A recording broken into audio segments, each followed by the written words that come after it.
What up, dude bros? I'm Frank. This is another review of the Mega Hotshock. Not to be confused with the Big Shock, which is this blaster here. I'm reviewing the Hotshock. Similar, but different. Onto the review.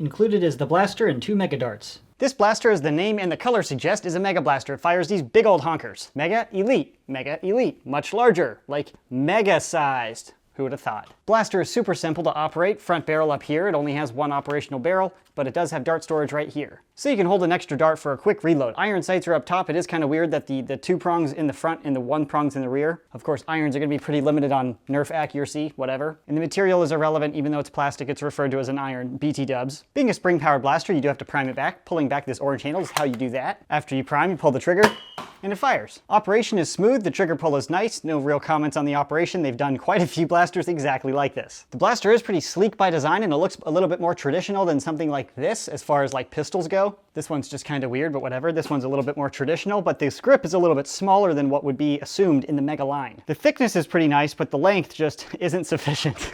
Chode. Not a concern for a lot of nerfers, but as an adult nerfer with a larger hand, and I know some kids and young people out there have larger hands, so it is worth noting, especially being a Mega Blaster, most Mega Blasters are oversized. This seems smaller than a lot of elite comparable blasters, but side-by-sides are always helpful for that. Cyclone Shock. Strong Arm with a longer grip. Triad with a longer grip. Big Shock with a larger grip, yet again. All D's comparisons. If this isn't enough, just leave. Just get out. Just get out now. Yeah, I was like, oh, I'll wear a red shirt so I match, but then you can't see the blaster. Dat contrast though. But it's a pretty fun blaster. Let's see how it shoots.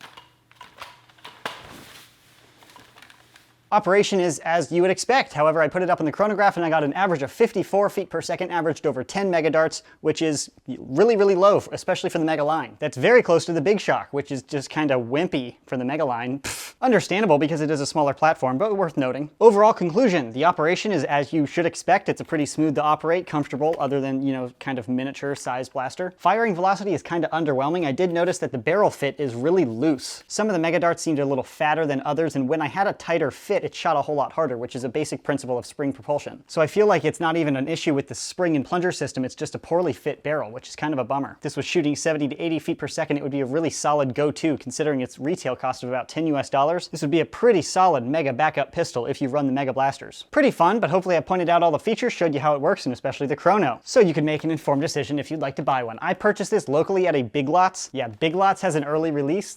First time ever. When I find a link, I'll put that in the description box below. That's the review. Thanks so much for watching, and as always, stay tactical.